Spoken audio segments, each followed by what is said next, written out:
Metode membaca.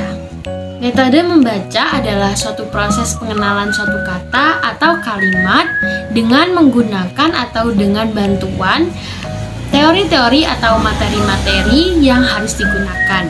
Mengutip dari buku yang telah saya baca yang berjudul Keterampilan Membaca, metode membaca dibagi menjadi 4 bagian. Yang pertama adalah metode eja abjad. Yang kedua ada metode rangkai kupas suku kata. Dan yang ketiga ada metode global.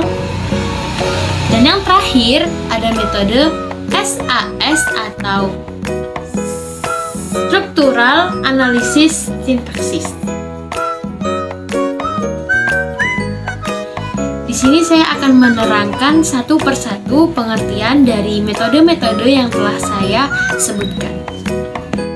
Yang pertama adalah eja abjad atau spell method. Metode eja abjad adalah salah satu metode tertua yang digunakan dalam proses belajar mengajar. Oleh karena itu, masih banyak hingga saat ini para guru yang masih menggunakan metode tersebut. Tahapan yang dilakukan dalam metode ini, yang pertama adalah mengenalkan huruf-huruf alfabet kepada siswa. Contohnya, sekarang kita menghafal huruf-huruf alfabet ya. Yang pertama ada huruf A, dibaca A, B,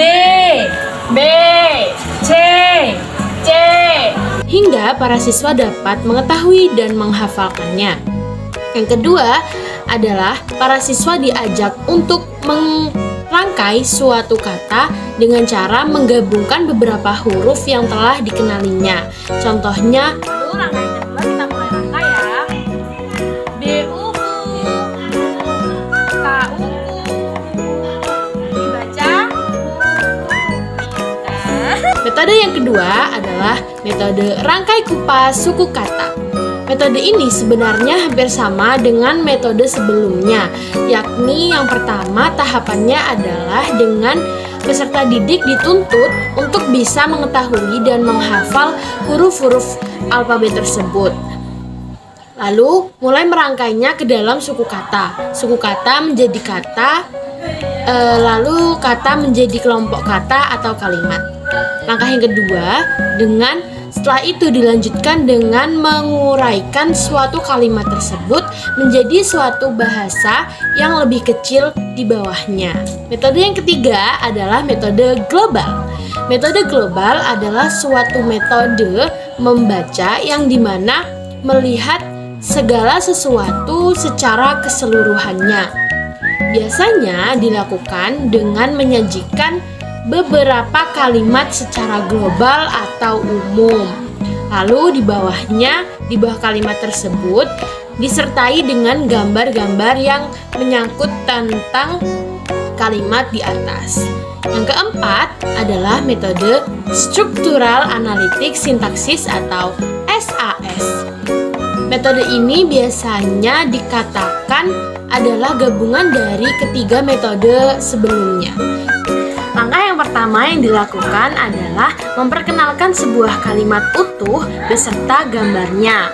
Lalu yang kedua adalah setelah mendapatkan strukturnya dan struktur kalimatnya, lalu para siswa diajak untuk menganalisa sebuah kalimat menjadi suku kata, lalu kata menjadi huruf, dan seterusnya.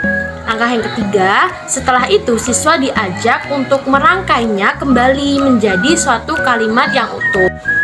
Itu adalah beberapa metode yang dapat dilakukan dalam proses belajar mengajar.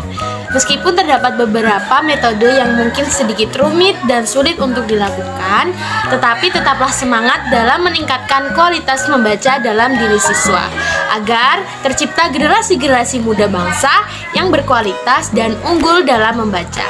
Karena hakikatnya pintu gerbang ilmu itu adalah dengan membaca. Terima kasih, saya Indah Septiani. Dadah. Wassalamualaikum warahmatullahi wabarakatuh.